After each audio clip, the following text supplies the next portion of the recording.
All right, today we're breaking down a wild story out of California. A homeowner and a real estate agent uncovered and unraveled a real estate scam. These scams are getting more sophisticated, and if you think it could never happen to you, think again. I'm Joe Holmes, broker, investor, and mentor with 40 years of real estate experience. I've seen my fair share of scams, but this case, this is next level. Let's watch, react, and talk about how you can spot red flags before it's too late.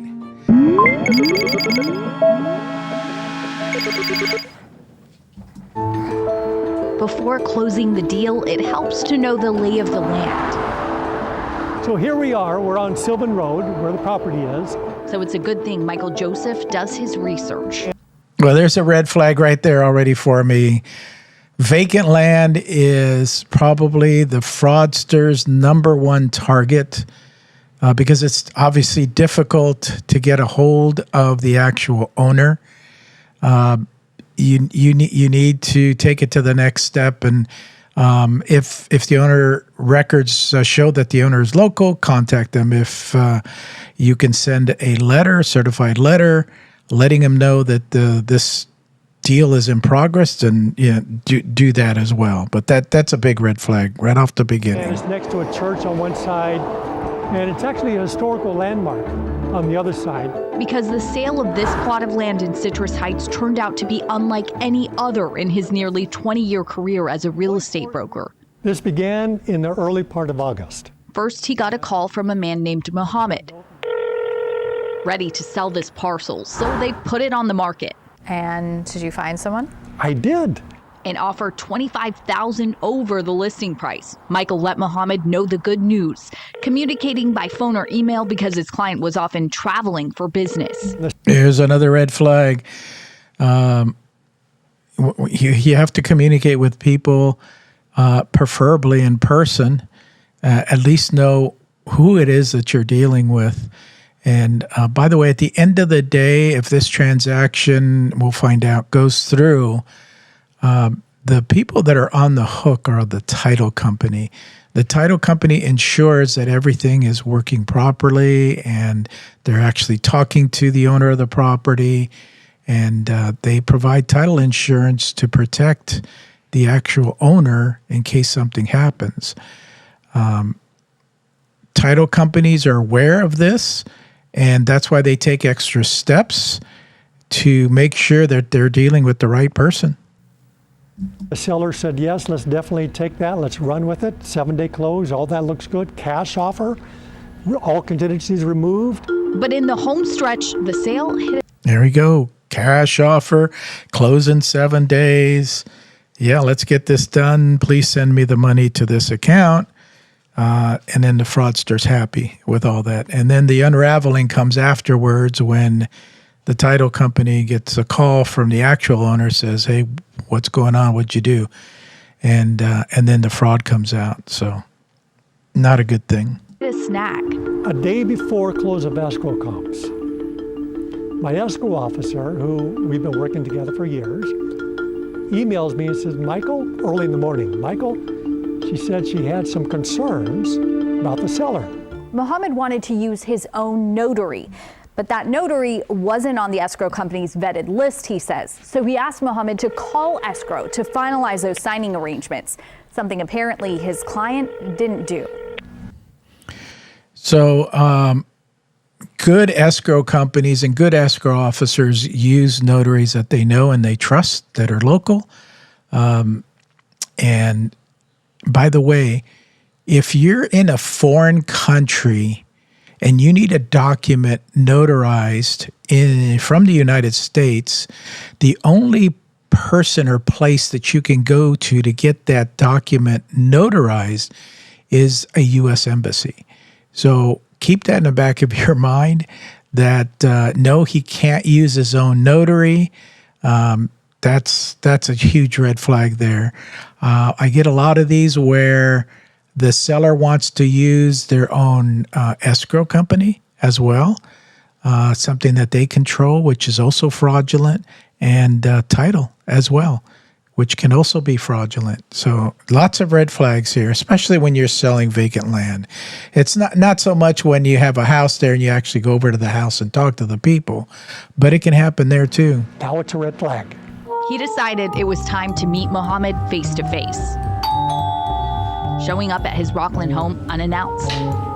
The gentleman Should have done this Mohammed. way before this time. What can I do for you? I was glad to meet him.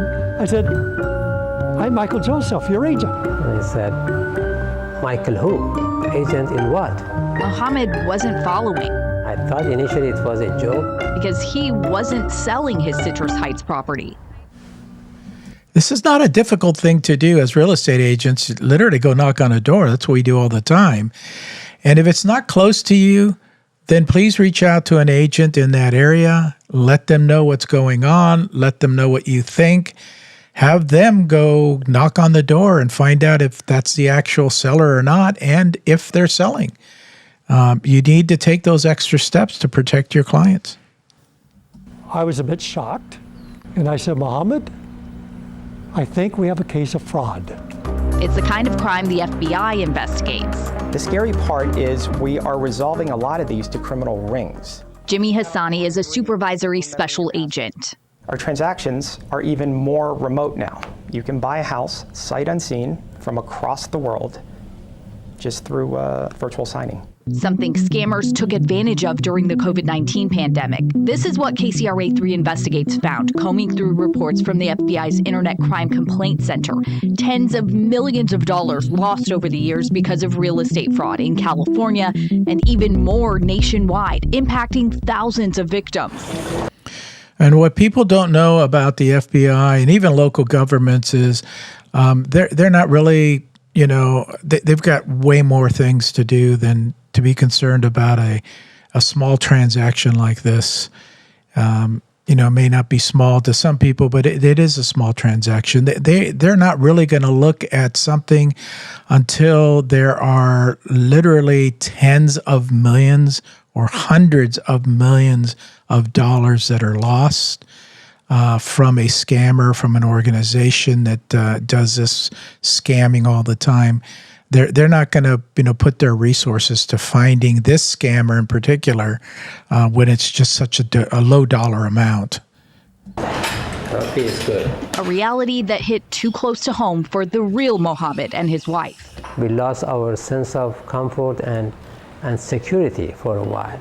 He says he tried to report what happened to law enforcement. There has to be some consequences for this. Michael tried too with local and federal agencies. All of them said, because there was no exchange of money and because title was not transferred, they will not pursue it. But in discussing the fraud, That's Michael and normal. Mohammed managed to make the best out of the bad situation. He said, how much did you have it in contract for? I said, well, $225. He thought and said, I'll sell it for $225. He already had a buyer, so it didn't take us long to close the deal. Landing a successful sale for everyone except the fraudsters who set this all in motion. Liz Mitri, KCRA3 Investigates. Well, it's a good news story at the end of the day. Thank God that no money was exchanged with the fraudster. And, instead of the seller asking the agent, how much did you have it under contract for, he probably should have mentioned that and said, I have it for this amount. Are you interested in selling? And, you would have gotten the right answer there as well. But all well that ends well. Scammers aren't just targeting big investors or vacant properties anymore. They're coming after everyday homeowners. This story is proof that staying vigilant and having the right people in your corner can make all the difference. Have you or someone you know ever encountered a real estate scam? Drop a comment below and let's keep this conversation going. Awareness is key, and the more we share these stories, the harder it becomes for scammers to succeed. Thanks for watching the video. Make sure you like and subscribe and share this video so that other people can get informed. We'll see you on the next one.